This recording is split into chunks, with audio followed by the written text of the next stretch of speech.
these long-term relationships are complicated and they take a lot of work and real work, especially the Hmm. ones that we have with our parents. And if I can do anything with this book, it's to get people to, look at their experience and try and understand why it happened the way that it did, and and find some grace, find some acceptance of the things that maybe you didn't like, and do it for yourself. Hey everyone, welcome to another episode of Love, Loss, and Hallucinations. I just want to take a second and thank you all for deciding to tune in to today's episode. I know you have a lot of things going on in your life, and it means the world to me that you decided to spend a little time here on Love, Loss, and Hallucinations. Before we get to the actual podcast, I would just like to ask a small favor, and that is just to take a couple seconds, and if you're liking the podcast or you're liking the guests, you're finding it worth your time, hit that follow button, give it a rating. That said, let's get on with the show. I'm very excited about today's guest, someone who I just met a couple years ago, actually, in a writing seminar of all places. I guess that's not too surprising, really, but her name is Jennifer Griffith, and Jennifer just came out with her debut memoir called Both Sides of Then, Finding Love After Abandonment. Here's a copy of it right here for those watching on YouTube. She is also the host of a podcast about your mother, and she is also a mother to a 13 or 14-year-old son, Jennifer. He acts like Is that correct? sometimes, but he's officially 15. Oh, he's 15 now. Sorry. Yeah. Sorry, No, buddy. it's all good. You met him when he was 13. That's right. Well, welcome to the podcast. And I should also mention, before all of this, Jennifer's previous life, she was in tech sales for 17 years, mostly in, I think, the San Francisco Bay Area, dealing with that whole culture. So that's interesting as well. That's Yeah, true. I've okay. had two lives. I did it. Yes, I moved to the Bay Area in '98, and the people, Wow. and that was the moment, right? And then That the whole was bubble. the moment. You were That was right the there. moment, Yeah. and then the bubble burst. But I made it. Well, we're glad you made it. Thank you. I am curious, just from, having these two lives, what inspired you to kind of transition and write this book? And then I believe the podcast also spun out from writing the book.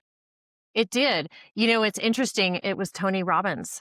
I was at a Salesforce event. I worked at Salesforce for almost 10 years, in the ecosystem for 10 years, for sure.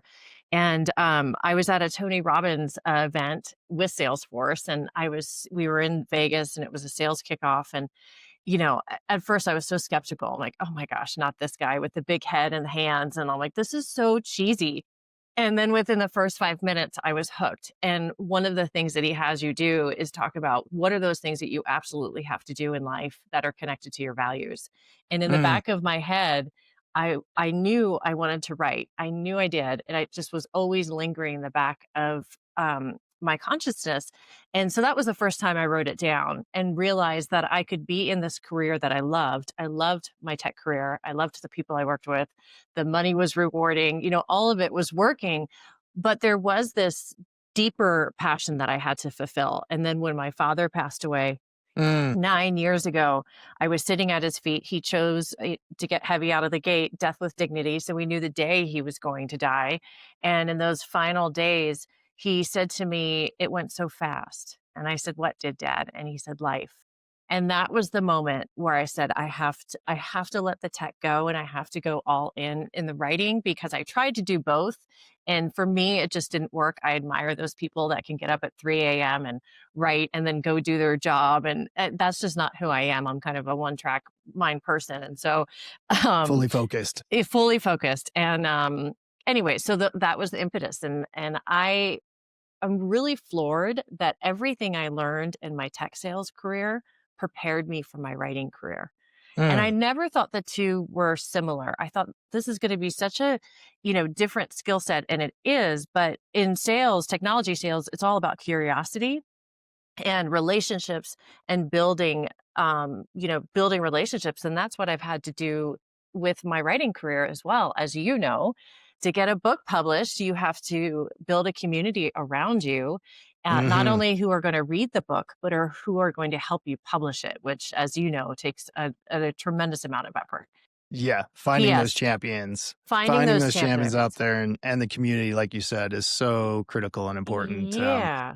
Yeah, is there So anything else that transferred over from I'm just asking for, people out there who have this book inside of them, but they're in this, this current profession. They're like, "Oh, I could never write a book," or I just don't have time. Or is there anything else that like carried over, you think, that really helped you through this process?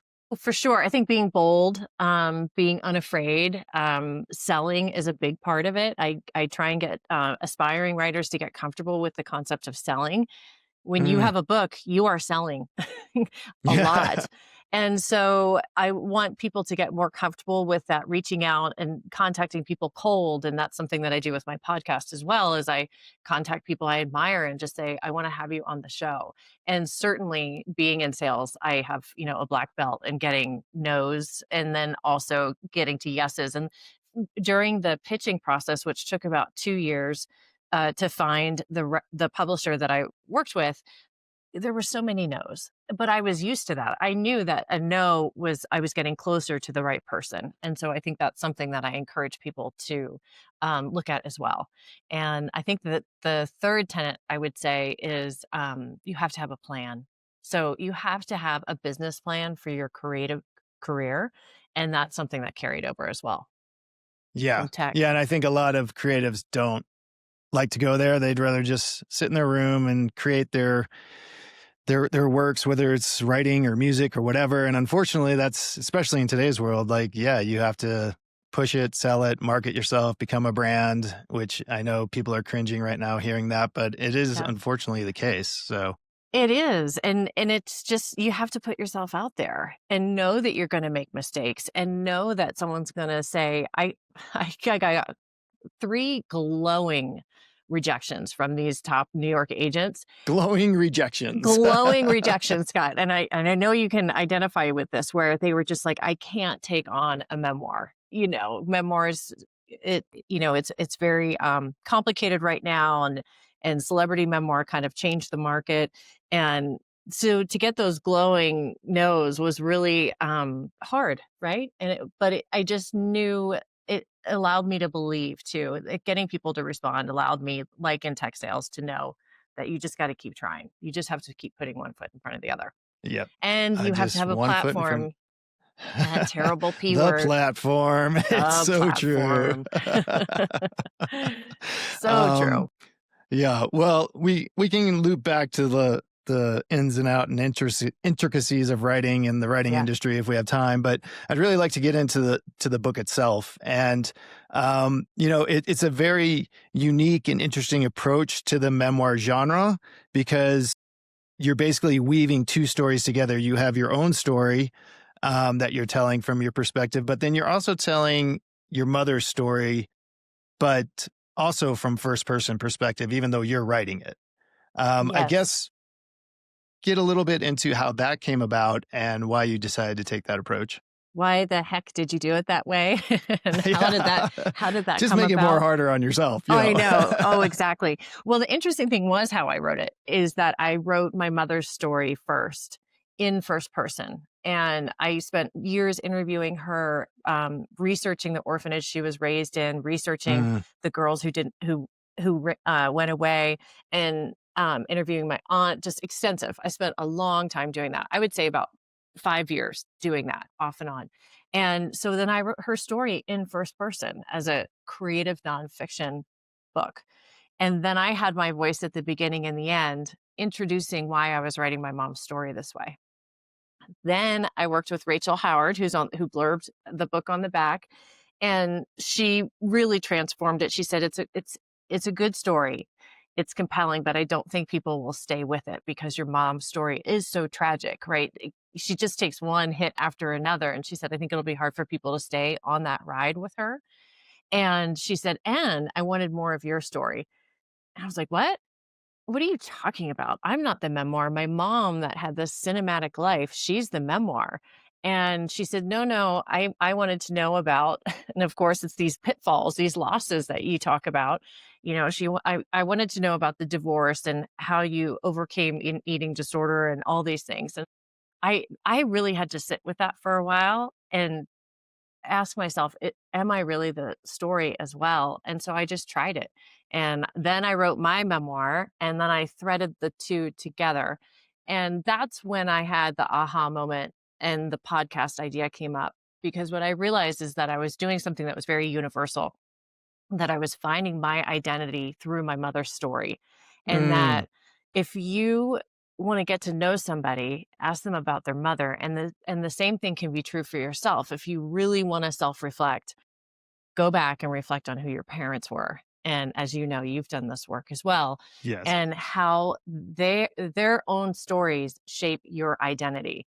And I think that's why the book has, it's doing well. And I think it's why it resonates with people, not because it's my story per se, but that people can see the intricacies between my mom's story and my story, even though on the outside, my mom's life looked incredibly different. She was orphaned. She had relinquished her firstborn. I had a house with a mother and father and a dog and a cat. And so I didn't think our two stories were similar. And then that's really when I became very passionate about telling it the way that I did. And that you're going back and forth between our two voices and you're seeing our lives in first person, in first perspective. Yeah. Right. And in all of that, both from what inspired you to write the book, which it was, your father dying, losing your father. And then there's so, as the one uh agent said to you, there's a lot of loss. Like your mom lost her parents Yeah. when she was young. They died in an accident, I think, correct? And Her mom died first, and then her father died 2 years after putting them in right. the home. Yep. Mhm. Yep. And then she had to give up her son and more loss. And then, as it comes into you coming into the picture and being born, Yeah. there's you have your own loss, and that uh first there's this loss around your identity of who you are in the family when your mother tells you when you're 13 that you have this brother, and then your father proceeds soon Just after. Go ahead. yeah, no, that he says, "I don't wanna be here anymore," and basically announces, "I wanna leave the family," and then and this is all chapter 1, by the way, um, Yeah. and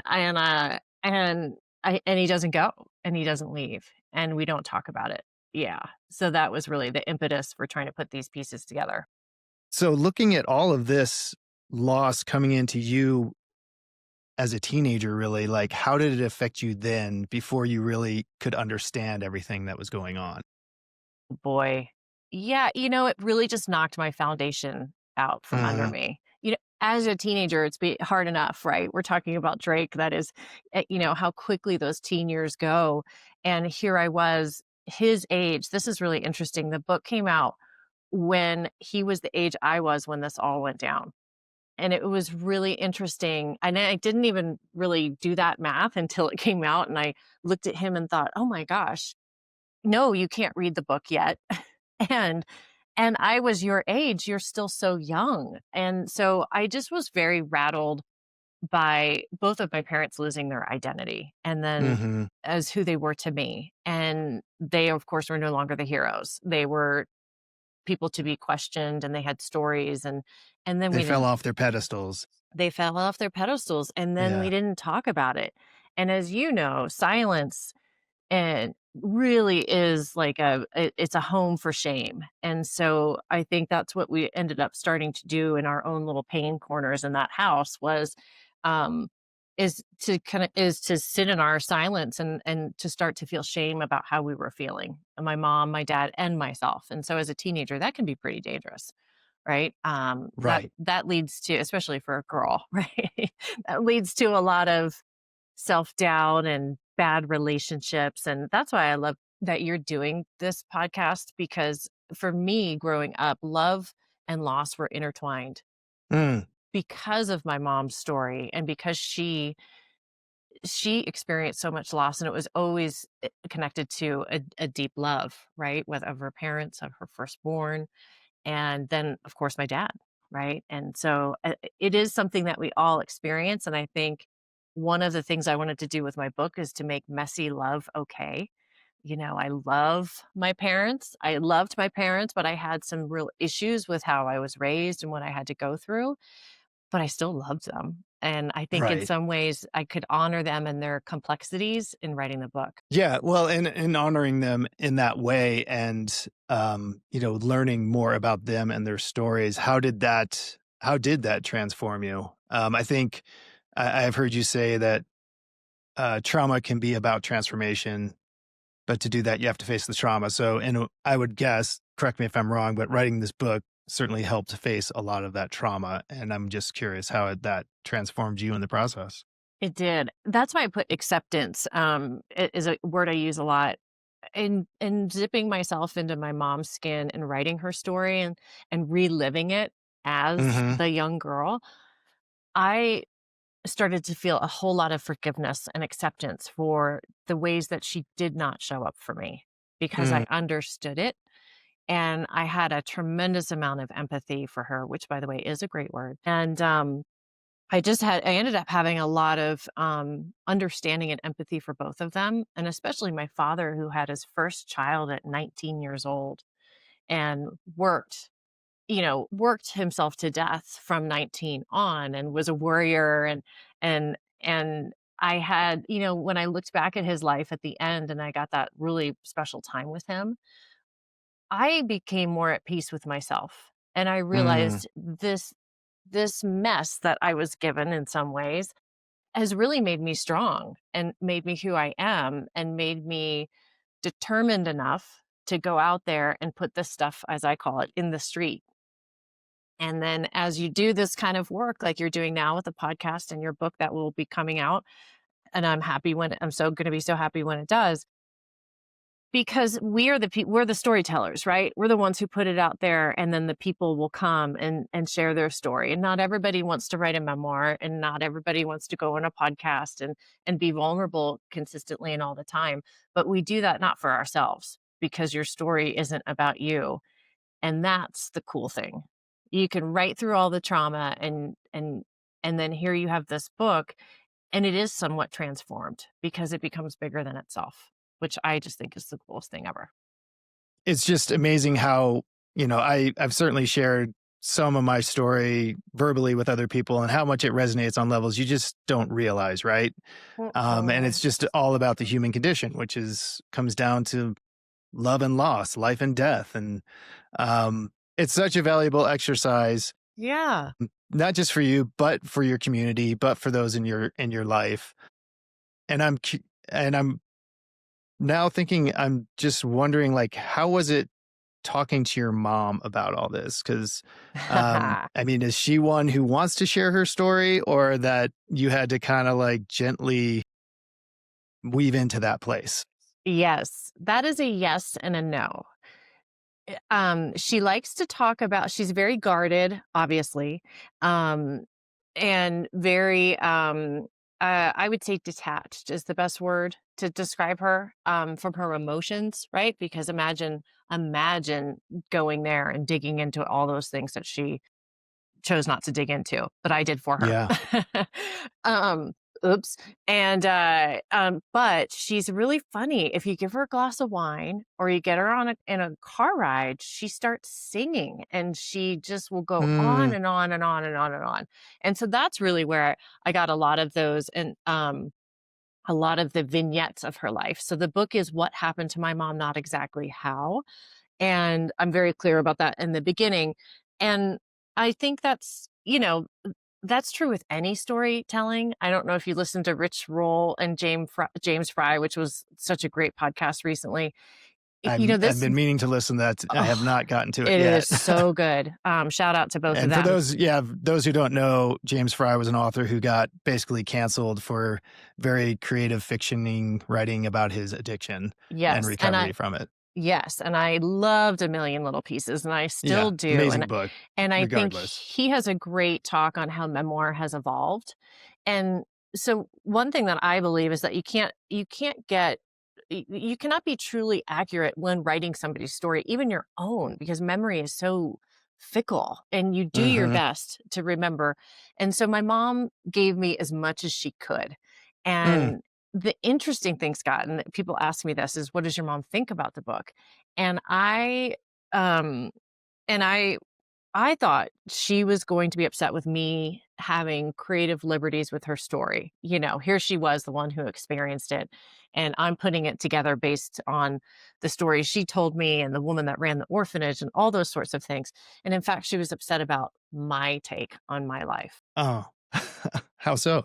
And she just, and as a mom, I understand it because she looks at me and says, "Is that what you took away from that experience that I gave you?" And I think Mm. I should have not been surprised by that. I should have, realized that she wasn't going to appreciate some of my experiences. But at the same time, it goes to show what happens in families. Like, you all can sit down at the table, the same table, and eat the same food, and everybody's going to walk away with a different experience. Right. Absolutely. And Especially if you're not communicating as teenagers and parents tend not to do. exactly. And so, yeah, so that was kind of the interesting thing. But I think in the end, she's appreciating it. And I take her Mm. to some book events and she signs. And I did Oh, that's so yeah, yeah, it's cute, isn't it? And people are they're so excited to meet her, and because she is a warrior. I mean, this woman has, as I say, she never gave up and she never gave in, even when life tried to knock her down. And so she's the hero, and yeah. I think she appreciates it when she feels that. And Mhm. I think that's something we can all do for each other, is that, this love and loss thing, that love is not perfect and it is messy and we do make mistakes, but we can still celebrate each other through that, even when people have hurt you or, mistreated you. Or, I'm not saying you go and stay with somebody you shouldn't be with, but you know what I mean. Like, these long-term relationships are complicated, and they take a lot of work, and real work, especially the ones Mhm. that we have with our parents. And if I can do anything with this book, it's to get people to, look at their experience and try and understand why it happened the way that it did, and and find some grace, find some acceptance of the things that maybe you didn't like, and do it for yourself, Yeah. right? Yeah. It's not just about the other person. This is, I had people ask me, um are there different versions of the book? And I said, of course, there's a really angry version of the book. But then once, I don't know if you found this in your writing, but once you write the angry version, then you kind of flushed it out, and you're Yeah. like, okay, I don't want to just lean into the anger. I want Yeah, to not a good place in memoir to be writing from a place of anger, the final version. It's good to get it exactly. out for sure, but It is good to get it out. And so, yeah, and I'm super intrigued by Elizabeth Gilbert's memoir that's just come out. People have lots just to got it say in the about mail that. today. You did? Yep. Okay, good. All right, I'll read it too, and we can talk about it. But anyway, so I think, it- you know, it was not, my mom was not going to do the work to dig into all of this and why it all Mhm. happened the way that it did. And there's a saying that someone told me years ago: trauma unaddressed is trauma transferred. And the minute I had my son, I realized, Mm. oh, the stakes are high now. This isn't just about me. These experiences I had when I was young are going to greatly influence the mother I am to my son. And I got to do some work. Wow, that is, I mean, so aware and great of you to realize that, first of all, and, just wanting to break that generational trauma and not carry it forward to your son so he can like sort of adjust in new ways. I'm sure that, you know, it's inevitable you're going to do something that's going to screw up your kid, right? Oh, But at totally. I'm least screwing him up all the time. Yeah. This is not a sorry, Drake. foolproof plan. Yeah. Sorry, man. But at least like what has been going on is shifting in a positive way, it sounds like. And what a gift from your mother to like give you all this material and be okay with you like having some creative license with it.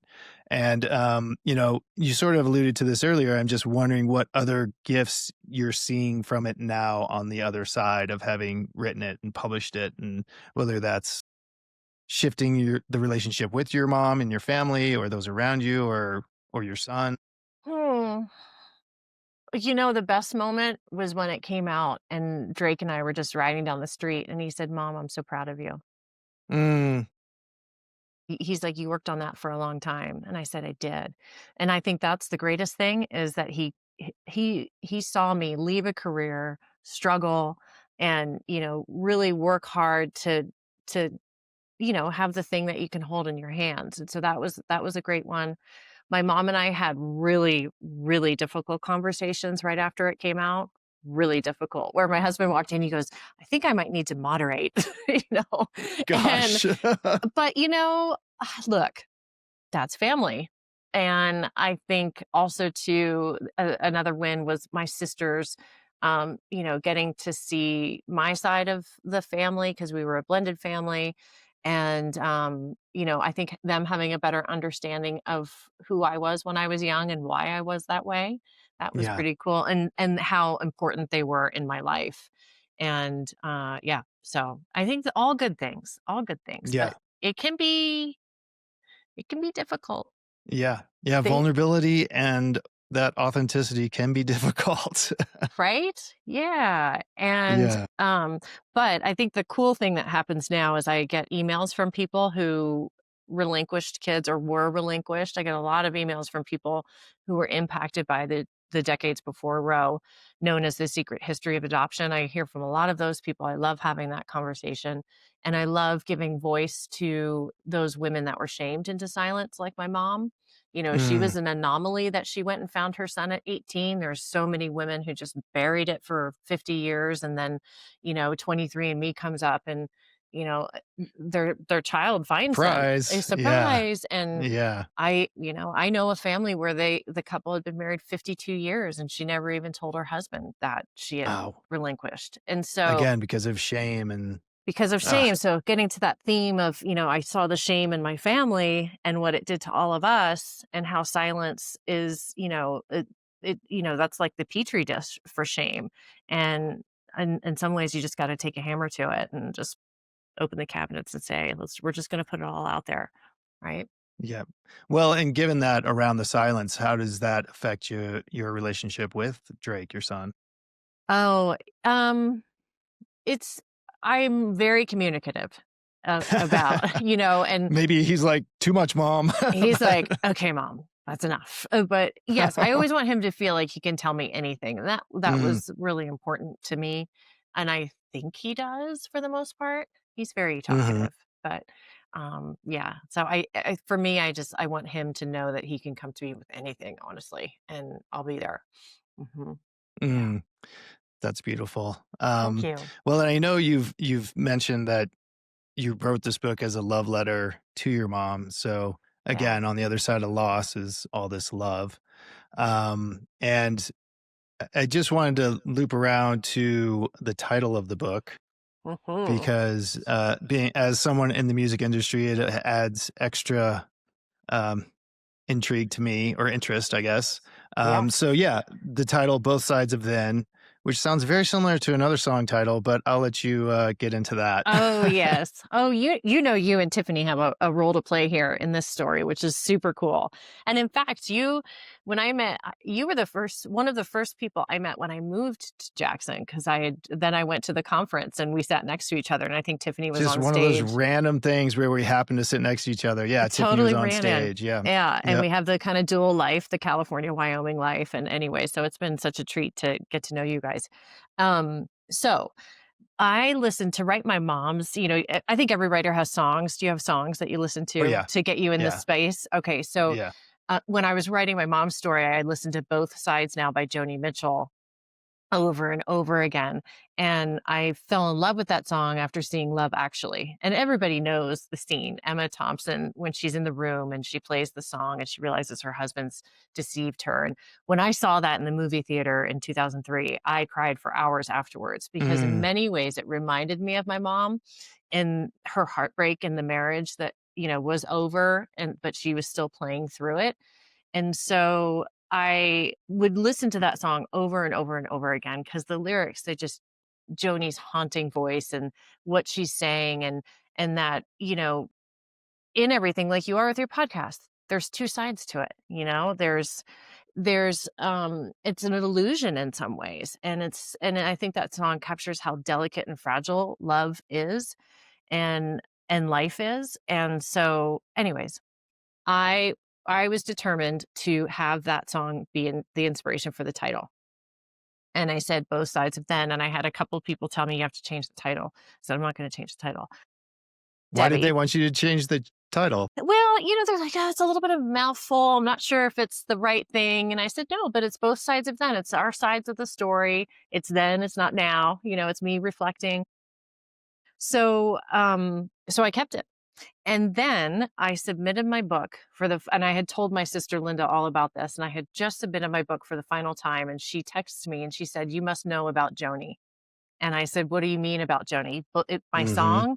And she says, no. And she forwards me this article and it's about that Joni Mitchell had relinquished her child, her daughter, just as my mother had with her son. Wow.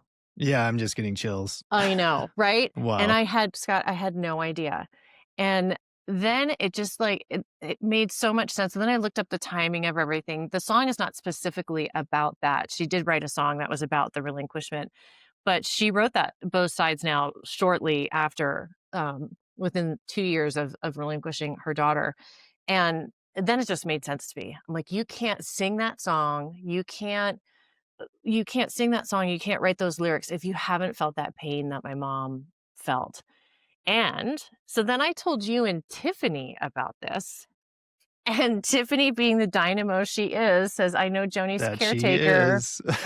And she is. She's like this, she's got some universal pull, power in this world, spiritual power. Anyways, Tiffany helped me. Yeah, you did as well. Get the book to Joni with a letter of thanks. And Mhm. so I sent that, Tiffany sent it to Joni's caretaker. And I do know, and I can say, we'll keep it between us, but what I said in the letter, but I do know that Joni got the letter and Yes. she read the letter and she understands my gratitude for what she went through and her music and that song and how it was the foundation of, really finding my mom's voice as I was writing. Yeah, and I don't know what you wrote in that letter, but it is my understanding she was very moved and deeply, deeply touched by it. So, I mean, it's just the magic coming full circle, right? Oh, I And have chills. another gift for that matter, Oh, incredible. yeah. Just incredible. Yeah. Just what a full circle moment. There are certain things I always tell people, like when you're doing your book, you have to find your why. It can't be to be a New York Times bestseller. No, definitely not. That is the 0.001%. I mean, even my book is now functioning in the top 3%, and that number between 3% and 1% is Huge. massive. It's Huge. massive. So, well, that's the sales geek in me about that, looking at all the numbers and things. But, but it has to be that there's some spiritual fulfillment in what you're Mhm. doing. Not only does it have That's to a be great way to say it. good, but there has to be spiritual fulfillment in why you're writing your book. And that moment with Joni and knowing that it was full circle was one of them. And Yeah. then the other one, my why was my vision before it was published is I wanted to stand in a room with my mom. And I knew there were going to be, let's say, hundreds of people there and that she was going to get a standing ovation after I talked about the book. And that's actually what happened on my book Ah, launch. She got a that is standing ovation, and you then almost so made me cry right there, just to be oh, perfectly honest. That's amazing. and oh, good. I like to make you cry, and I Yeah. like to make people cry. It's my thing. Yeah. But for me, that was such an important thing to have happen. Mhm. For her to know it, what happened to you wasn't fair. And there and you had to overcome so much, but you're still standing, and sometimes that's enough. Yeah. Well, and it must have meant so much to her for not only for you to hear and understand her story, but, for these crowds of hundreds of people to do that. I mean, how just like, I don't know, like a relief and a release of all that anxiety and shame and like that she didn't have to feel that anymore. I mean, I don't know if she does or not, obviously, but I'm sure it was lifted on some level. I think So, lifted. Yeah. Because yeah. imagine, not again to get too heavy, but when I realized when she told me she had relinquished, then even as a young girl, I realized, oh my gosh, every day she's getting up and she's wondering where he is and if he's okay. And she's going to bed thinking about it. And so I think w can you imagine the amount of shame these women felt and loss and the complex emotions that they had to go through every day, and then to do it in silence where Silence. nobody is asking you about it. And, for some women that I interviewed, their families disown them if they kept the child. Uh-huh. And so, just this horrible dance. And so, yes, I think having her on stage, getting a standing ovation was telling her that she was okay, I hope. I love the reciprocity between you 2. That's that seems to Aw. have been happening. Um, but I was looping back to Joni's song, Both Sides Now. Uh, I'm just gonna read a stanza from it and then ask a question. Yes. So, "I've looked at love from both sides now, from give and take, and still somehow it's love's illusions I recall. I really don't know love at all." Mhm. So, what do you feel you had illusions around what love was earlier in your life versus what you know now? Yes, such a good question. I really didn't know what love was, and I think that's what the song helped me understand, is that I didn't know, I didn't have a good model of it. It was not a healthy love that my parents had when I came into consciousness. My mom's always like, "We did have good 10 years." And I said, "Yeah, but I was young." You know, the development time, when I was forming my own identity and self-love, for lack of a better term, it wasn't great. And so I think for Joni, for that song, I would just listen to it over and over again, and just it's that dichotomy of trying to figure out what you were given and was it enough? And if it wasn't, how do you find love that is enough and that you're deserving of? And this can be real messy, and you can make Very. lots of mistakes. And certainly I married a guy who he's a friend now, but I knew I shouldn't have married him.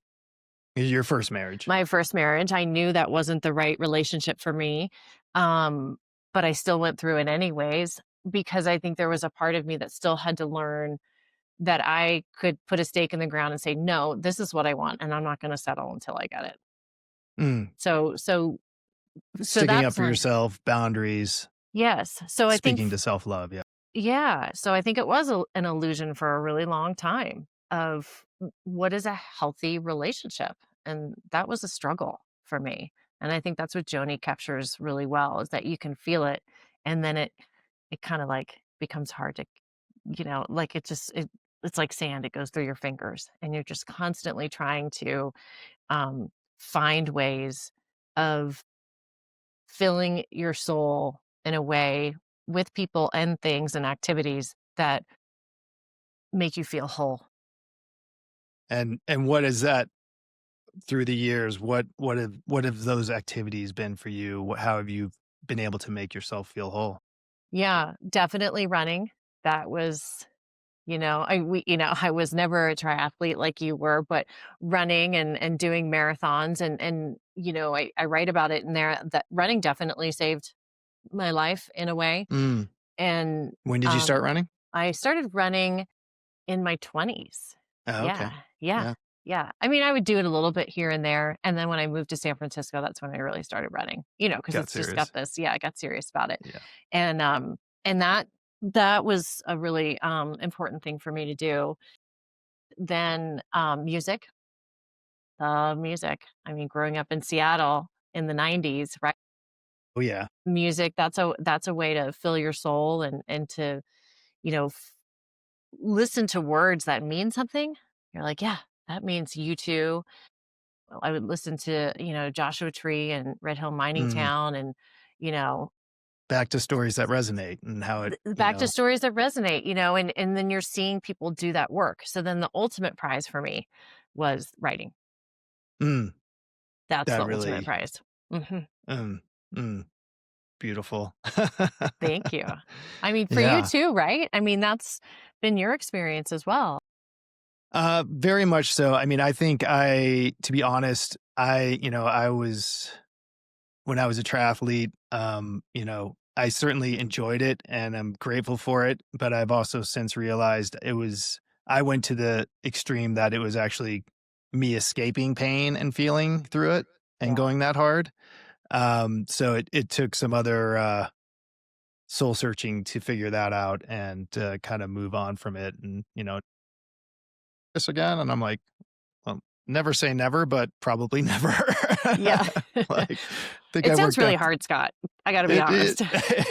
it was hard, yes. It sounds really, really hard. Yes, yes, and, yeah, and the body's feeling it now, but I bet. but Yeah. yeah, and, but it certainly makes, amazing experiences, and it does take you to places where you might not get otherwise. Did you ever find that for yourself when you were running? Oh, for sure. I mean, I ran 2 marathons I did. I'm not fast, by the way. I can just run forever. And, we're talking 10-minute miles, 11-minute miles. But there were 2 marathons where halfway through I dehydrated and I couldn't drink anymore. And I hate to be gross, I was barfing the whole time. So if I put Mm. liquid in, then I was barfing it out. And yeah, so that sucked. And that was hallucinating. But I think to your point too, I wouldn't do it now, but there was something I learned doing it then, that Absolutely. digging deep and like, oh, there is no way I'm going to stop this race. I don't care if it's, 5 hours, I'm going to finish this race. And so I think to your point, not the same level. You do that for a while. You are running from something a little bit, but you're Mhm. also getting something from it.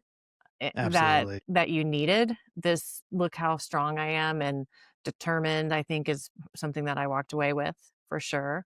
It's great training for writing a book and trying to get it published. It is. Well, yeah, exactly. Because we've Yeah. talked about how sales is the same. Running and writing go together extremely Hand in well, hand. hand in Yes, hand. extremely well. Extremely well. Yes, yeah. So Um, there was some hallucinating there. like actual vivid imagery or just like the Oh, I don't even throwing know. Yeah, I don't know how I did it, honestly. I really don't know how I did it. I don't know like how it I took made you it. to a place that you don't even know what carried you through. I Mm, know. yeah. I don't. Yeah. I'm sure you I know had that feeling. races like Yeah. that, right? Where your Oh, yeah. feet and your bones, and then to not be able to drink and just etch out mile by mile. I was cruising until like mile 15 and 14, 15, and then just all the engines shut down. It all falls apart. It Yeah. all falls You apart. have to go to a different place to keep going for You sure. do, right? Yeah. Yeah. So, Yeah. which I I think is kind of interesting. I like to your point, I'm not going to do it again, but yeah. I'm glad I did. Yeah, it's its own spiritual experience in a way, even though Hmm. it's very suffering. It's like going through that threshold and you have to go through it to like see what's on the other side. That's right. Yeah. Yeah. Mm. I wanted to loop around to another lyric from the song. Yeah. It's a little later in the song. And you've you've touched on this with your mom, I think, but I'll read it and then I'll come back around to the question. So, um, but now old friends are acting strange. They shake their heads. They say I've changed. Well, something's lost, but something's gained. I'm living every day. Mm. Yeah, that's a good one. And, you know, I guess my question is, have people's perspective, friends' perspective of you changed? Are they were they surprised after the book came out and they read it? I'm wondering how your community reacted and how that's changed for you. Yeah, that's a heavy one, Scott. Um, I had some close friends say I had no idea. Mhm, Some friends I've formed relationships with in my 30s and 40s. And then childhood friends, I mean their reaction was just wonderful, but I have a group of girlfriends that I grew up with since I was 5, and so we've known each other for 40 plus years now. And um I don't I yeah, I think there were some aha moments for them too of like, how lonely I felt at that time, mm, even though we were mhm, friends. And then I've had people say, "Oh, now I understand you more. I had no idea." And I think that's for people that you've known for, a long time. I really The thing that I love the most is when someone reads the book and then they share their story with me.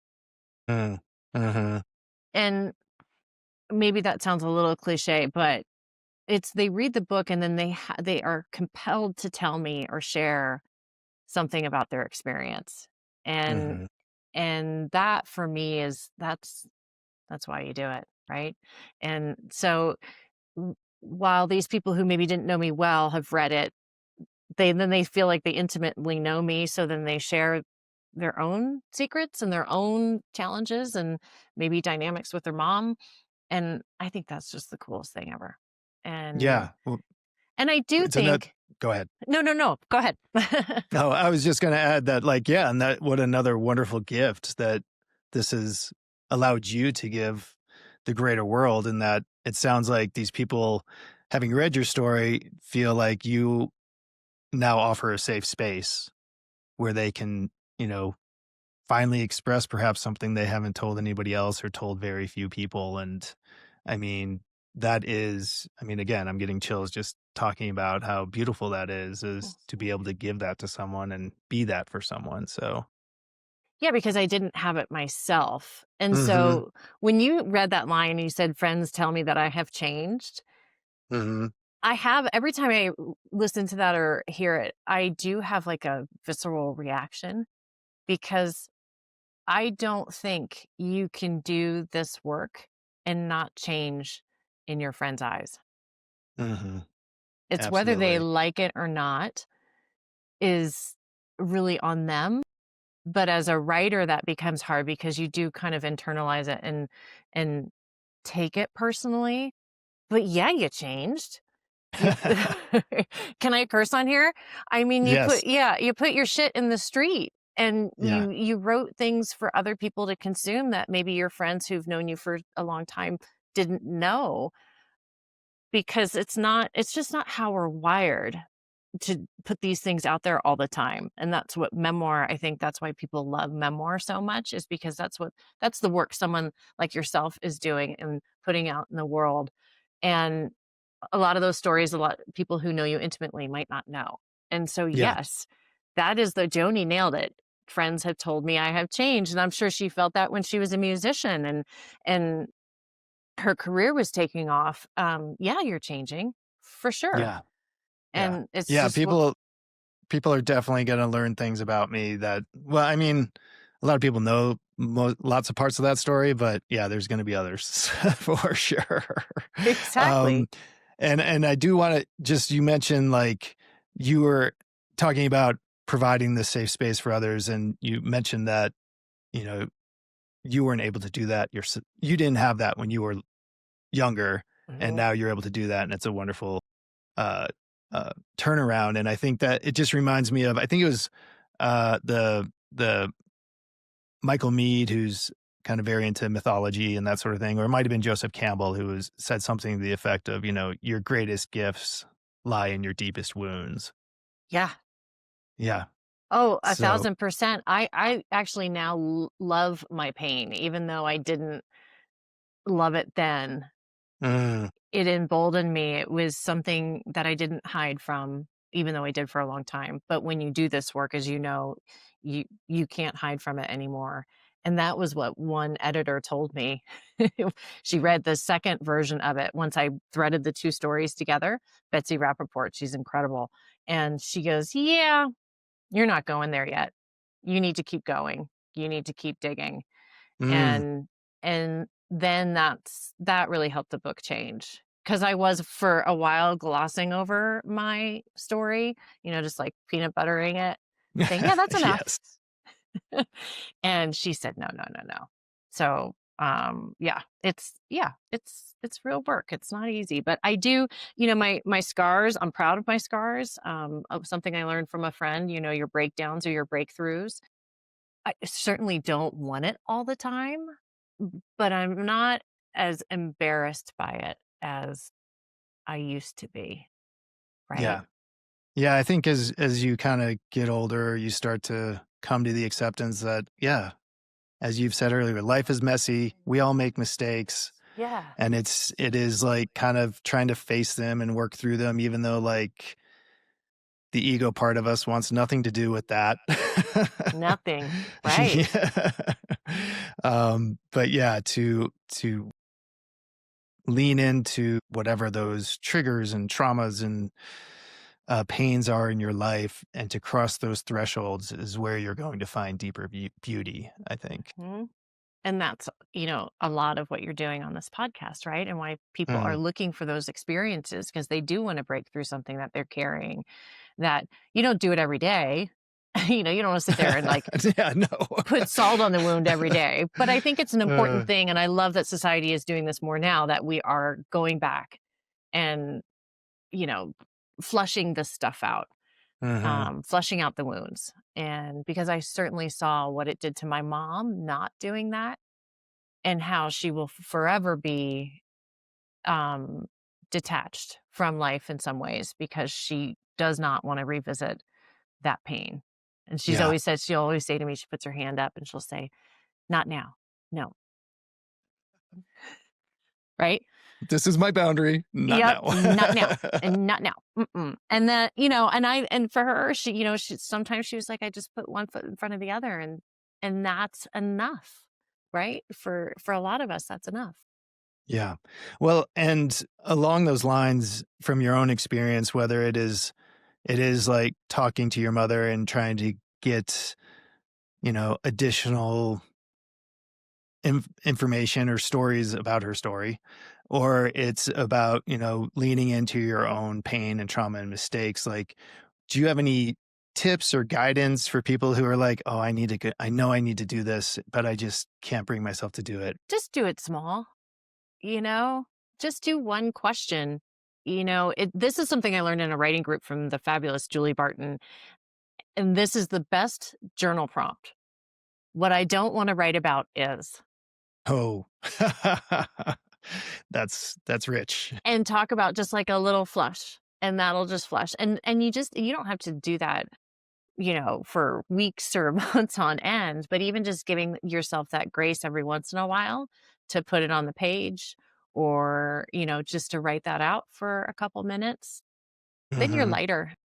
Yeah. It's not by getting bogged down by this stuff. It's more about like getting it out of you and putting it somewhere else and having it sit in a different form Yep. than, And that could be, as you said, like writing it, could be into a song that you never share with somebody, could be with going out into the woods and telling a tree the story or something like that. yep, Yeah. 100%. Yeah, that's exactly it. But I don't, I like that we're moving more towards this model, because the generations before did not do that, at a Hmm. great detriment.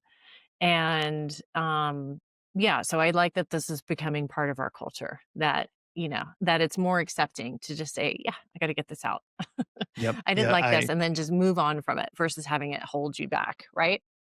Yeah. Yeah. I totally agree. Couldn't agree more. 100%. And they, took myself and before we got on here, we were talking about the first episode here of this podcast with my wife, where we sort of get into like how I couldn't do that initially at all. And now here I am on podcast talking about it. Yeah. Well, I love that podcast with the two of you. And Thanks. I know your book is not, birthed into the world. It is alive. It's birthed, but It is alive. it hasn't found its place yet. It's going to very soon. But how did you feel once you got the book done? Well, it was definitely a relief, but also, again, just like you said, just this lightening of everything that had been in there. And, it covers a time period that happened like 20 something years ago, really. So there was definitely enough time to not come at it from a place of anger. Thankfully, but because you referenced this earlier, with I think the second draft of your book where the agent was like, nope, not there yet. Yeah, the angry version. Yeah, that was like, yeah. And just like going deeper in that surface, like can't even say how grateful I am because, Tiffany, who's like, we have sort of antagonistic relationship in the book, well, we have issues. But you're finding your way, right? Yeah, we were finding our way. But as I'm writing it, she was the one who kept saying, no, you need to go deeper. No, you need to go deeper. And I mean, how beautiful is that, after going through all of that together. So beautiful. But hey, that's relationships, right? Yeah. It's, Yeah. And back to love. That's love. That's love. Yeah. I mean, my Yeah. husband and I haven't always had an easy time. I mean, ironically, I was so consciously, someone asked me once, are you healed or cured or whatever, healed? And I said, no, I'm a work in progress.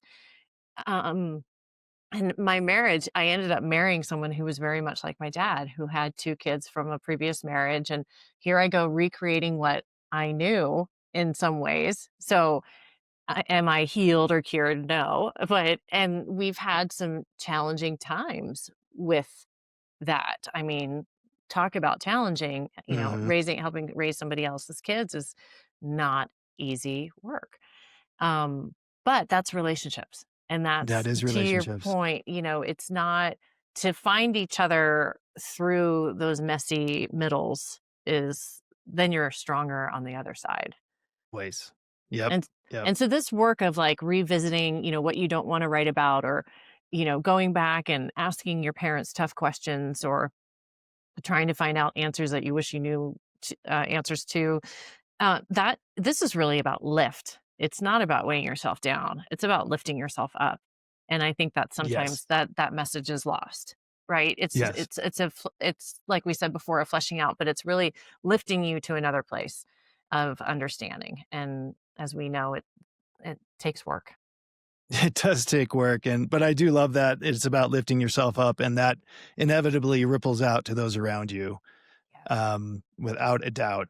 And I just would add that I know a number of people who are in similar situations of having remarried and raising other people's kids and the challenges there. So I don't know. It sounds like it could be the next book for you. But Oh, Scott, it's so funny you say that because people were asking me, "What's your next book?" And I was telling them my idea, and they're like, "Well, we actually kind of wanted more of, the memoir genre." And I was yeah. like, "Oh, what could I write about?" And yeah, that's what I could Yeah. write about. Well, it'll always be there. So, Oh, don't want yes, to it pigeonhole will. It's yourself. like a bad tattoo.